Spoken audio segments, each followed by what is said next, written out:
University സ്കീമുകളിൽ നിന്നും പൊതുവിദ്യാഭ്യാസ വകുപ്പ് മന്ത്രി ശ്രീ വി ശിവൻകുട്ടി ഫ്ലാഗ് ഓഫ് ചെയ്ത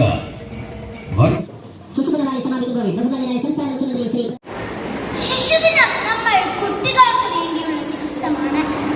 ഭാരതത്തിന്റെ ആദ്യത്തെ പ്രധാനമന്ത്രിയായിരുന്ന പണ്ഡിറ്റ് ജവഹർലാൽ നെഹ്റുവിന്റെ ജന്മദിനമാണ് നമ്മൾ ശിശുദിനമായി ആഘോഷിക്കുന്നത്. കുട്ടികളെ പൂക്കളെ പോലെ സ്നേഹിച്ചിരുന്ന ജവഹർലാൽ നെഹ്റുവിനെ കുട്ടികൾ സ്നേഹപൂർവ്വം ചാച്ചാജി എന്നാണ് വിളിച്ചിരുന്നത്. ജവഹർലാൽ എന്ന വാക്കിന് ചുവന്ന രത്നം എന്നാണ് അർത്ഥം.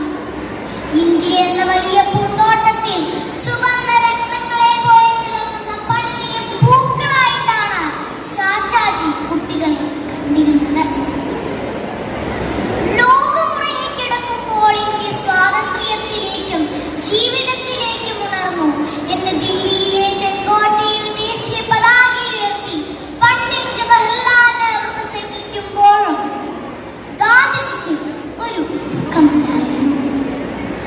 ഇന്ത്യയിലെ ഭൂരിപക്ഷം സാധാരണക്കാർക്കും സ്വന്തം പേരെഴുതി ഒപ്പിടാൻ പോലും അറിയില്ല എന്നതായിരുന്നു ഗാന്ധിജിയുടെ വിഷമം. ഇതിന് പരിഹാരം നിർദ്ദേശിച്ചത് നമ്മുടെ ചാച്ചാജി ആയിരുന്നു. ചാച്ചാജി പറഞ്ഞു, കുട്ടികളെ നല്ല പൗരന്മാരാക്കി വളർത്തുന്നതിലൂടെ നമുക്ക് പുതിയൊരു ഭാരതത്തെ കെട്ടിപ്പടുക്കാം. കുട്ടികളിലും യുവതലമുറയിലുമാണ് രാഷ്ട്രത്തിന്റെ ഭാവി എന്ന് ഉറച്ചു വിശ്വസിച്ചിരുന്ന ഒരു ഭരണാധികാരിയായിരുന്നു നമ്മുടെ ചാച്ചാജി. ലോകം ഒരു കുടുംബമാണെന്നും പ്രകൃതി എന്ന പാഠപുസ്തകത്തിൽ നിന്നും പഠിക്കുവാനും ചാച്ചാജി ആവശ്യപ്പെട്ടു. വിദ്യാഭ്യാസം ക്ലാസ് മുറിയുടെ 4 ചുവരുകൾക്കിടയിൽ ഒതുങ്ങി നിൽക്കുന്ന ഒന്നല്ല. വിശാലമായ ആകാശത്തിനുചുരത്തിൽ ലോകം മുഴുവൻ നമ്മുടെ വിദ്യാലയമാണ് എന്നും പ്രകൃതി നമ്മുടെ ഗുരുനാഥനാണ് എന്നും ചാച്ചാജി കുട്ടികളെ ഓർമ്മിപ്പിച്ചു. പ്രിയപ്പെട്ട കൂട്ടുകാർ, നമുക്ക് ലഭിച്ച സ്വാതന്ത്ര്യം ശരിയായി ഉപയോഗിക്കുന്നുണ്ടോ എന്ന് നാം പരിശോധിക്കണം.